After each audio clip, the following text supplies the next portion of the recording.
At first, Lawrence was amused by the growing public attention, as he had hoped it would advance the Arab cause, but he became increasingly disenchanted with the constant publicity.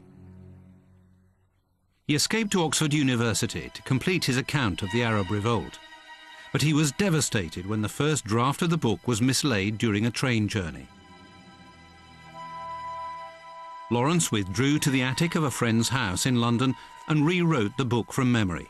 He wrote up to 5,000 words a day, denying himself sleep or any human contact. The Seven Pillars of Wisdom was a literary masterpiece that assured Lawrence even greater fame as a writer.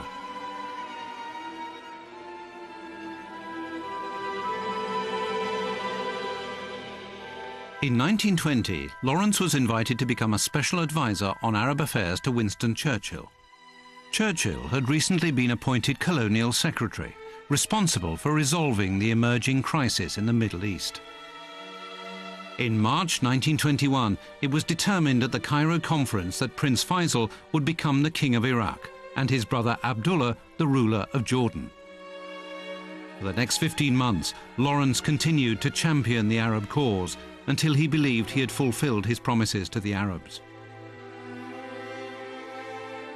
He decided to retire from public life and live quietly in the Royal Air Force under the assumed name of John Hume Ross.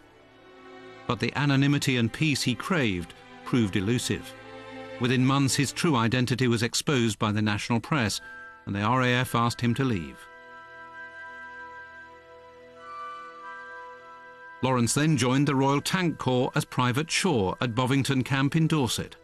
But army life was not for him, and he rejoined the RAF as Aircraftsman Shaw.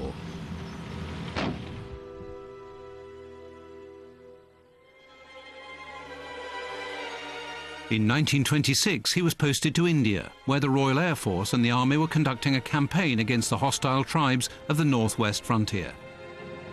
But even there, Lawrence found no escape from the press, who believed that he was a master spy, fomenting a revolt in neighbouring Afghanistan to incite a war with Russia.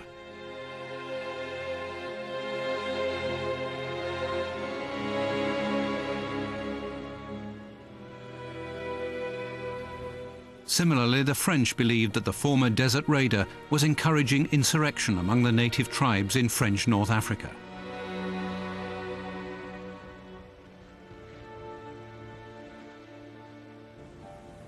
It was too much for the British government. The RAF tried to smuggle Lawrence back to Britain unannounced and unnoticed, but the press and newsreels were waiting.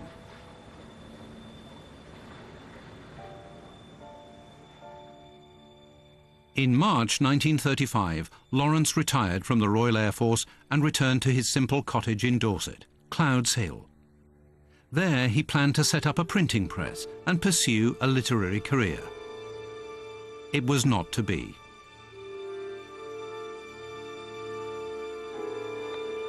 On the 13th of May, Lawrence was riding his motorcycle near his home when he swerved to avoid two boys on bicycles and crashed. For 6 days, he lay in a coma.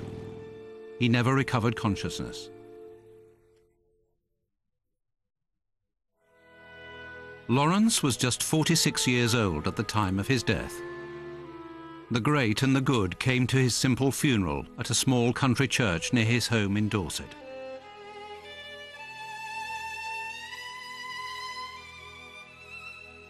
T.E. Lawrence was a man of amazing versatility and talents. He was a pioneering archaeologist and a military historian, a Greek scholar and fellow of Oxford University, an acknowledged literary critic and best-selling writer, an intelligence expert and guerrilla leader, a dedicated diplomat and innovative military thinker. It was a remarkable list of achievements for any lifetime, let alone one tragically cut short. Above all, Lawrence was an inspirational leader of such charisma that everyone that met him was seduced by his personality. He was equally at ease in the company of princes or privates, of politicians or paupers. Lawrence held no prejudice as to creed, class, or sex.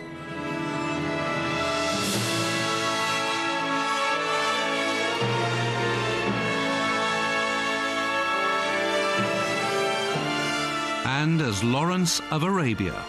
He was the greatest raider of his era.